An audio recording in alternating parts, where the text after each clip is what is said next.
talk about everything else, and then we'll go into it. So, Yeah, guys. and anyone that didn't see Star Wars, we'll tell you when to leave the room. This one isn't going to be the one for you guys. Those of you that haven't seen it, like Geisha said most eloquently, get your life together and then come back. And then we'll talk to you. And then we'll say some things. Yeah. Bad emails for sitting out some spoilers, man. So, I'm gonna keep Fair warning, man. Fair warning. Oh man. All right. So where are we gonna go with first, Drew? Well, I think introductions would be good. Charles and Geisha, they're Cool. So Yeah, Charles, so you want a little bit what you're working on, what you're doing? I can do that. Well, I am the CEO of Vex Comics, head writer, creator. And I've been in the comic book industry since 2003. Vex Comics was reformulated in 2005, early 2006. Put out 8 issues, 1 graphic novel. Working on a new story. Hopefully, not hopefully, it will be done for 2016. We're going to be working on a clothing line. And I think I'm going to put out about 4 to 5 characters, hopefully for 2016. 2 women.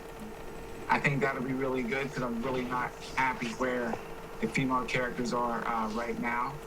And it's definitely going to be a very, I'm going to use your word, eclectic group of people that are definitely going to join the Vex Comics world here.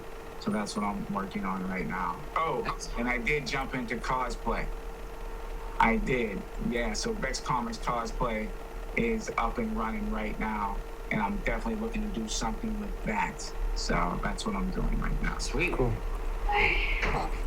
Cool. Geisha V? For myself, for those who don't know, I'm cosplayer, makeup artist, and costume designer and stylist here in New York City. Basically, in short, you can catch me on facebook.com/GeishaVCosplay. I do a lot, from helping people with their costumes to helping people get through issues within the cosplay community. I've been doing a lot of advocacy work for multicultural awareness, body positivity, helping out all cosplayers and especially cosplayers of color, getting issues out there and just being a strong voice to stand up for those people who feel that they can't talk about what goes on within the community because they're either just too broken up about it or they're very shy about it. So I recently just did a convention, DerbyCon in New Jersey, and I joined up with the Cosplayers United Against Harassment. And so now I'm part of their organization and I do conventions with them, also speaking out against different types of harassment. Yep. Wow. Excellent.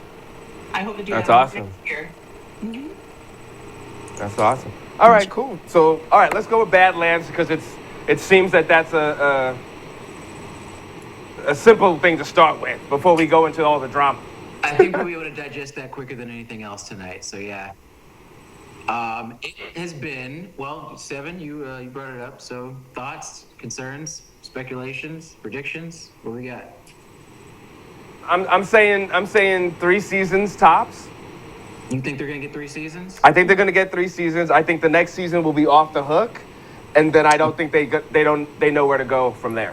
Okay, That's yeah, my I prediction. agree. I'm not sure if Geisha and Charles, if you guys have been checking out that show on AMC, Into the Badlands. It's I guess it's the Eastern Western that they made, Wuxia Western.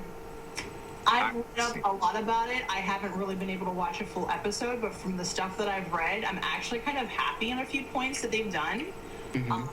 Mainly being that they've broken stereotypes on a few things. Like, granted, yes, you have the Asian actor doing a lot of the martial arts and whatnot, but the whole issue of, like, I think the love interest teaches him how to read. And I believe, if I'm remembering one of the episodes correctly, like, he was illiterate or something like that, and she was teaching him how to read something. Pretty sure Vale was the one that taught him how to read. I don't know. I kind of got flashbacks to Driving Miss Daisy, but that's okay. Not gonna lie. Part of me was just like, all right, because she has to teach him how to read. Okay. I mean, that is one of the things of, like, stereotypically the Asian character is usually like the smartest character, or Right. the cheekiest one, and in this one, it's like, okay, he actually needs help from other people, and for another person of color to be able to help him in that, and a woman at that, I was like, okay, I'll take that. That's kind of cool. Yeah, I think the show definitely did take a few steps when it came to breaking some of what we've considered the norm when it comes to a lot of shows of its brand. Especially when it comes to like gender dynamics. You have the Baron, who's probably my favorite character, the Widow. She's the Baroness. And when it comes to just how she operates, she's very much one of the guys, quote unquote, but she has like her own agenda that I think works for this particular type of show. And you're right, when it comes to the Asian lead actor, Danny, the guy that plays Sonny on the show, he's great. Like, I really like how he encompasses that classic wuxia Byronic main character, but he's not that conventional, like how you just said, how he was the one that had to learn how to read, when typically it's the Asian character that knows everything. Yeah. And not only is like, you know, is he dating a woman of color, but she's the one that taught him how to read, and she's also, to add fuel to your fire, she's also a doctor. So it's like it's a weird show, but it's weird in a pretty glorious kind of way. I'm happy with this first season. If you guys, I'm not going to give any spoilers or anything, but if you haven't watched it yet, I definitely recommend going back and checking out the first season. It's only 6 episodes. Great action, good characters. Has a couple plot holes and things that we're still, me and Seven in particular, we're still waiting to get the explanation on why, or rather how, guns logistically don't exist in this world. Yeah, I was curious about that too. They've really been like adamant about dodging that particular question. They just say they've been outlawed, but I'm like, how do you outlaw guns if people can still make them, my dude? So overall, good first season. I think if this show picks up and it does keep the traction that it's gained this season, second season, like Seven said, should be awesome. And then after the third season, I have no idea. It may go the way of The Walking Dead, which I've repeatedly said that I've broken up with.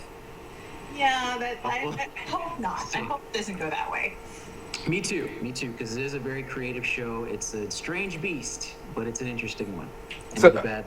do you guys feel that same way too? That The Walking Dead it's just not the way it used to be, or? Okay. I follow. Yeah, that was a flat out. I mean, she didn't stutter. Didn't hesitate. No, I've been contemplating that breaking up via text, possibly with that show. Via text. Oh shoot. Oh man. I mean, even before I stopped watching it, I was having some reservations with how they were kind of doing various stereotypical, what I felt was stereotypical things to a lot of the characters of color, especially when it almost became like a token joke of like, you can't have more than one African American man on screen.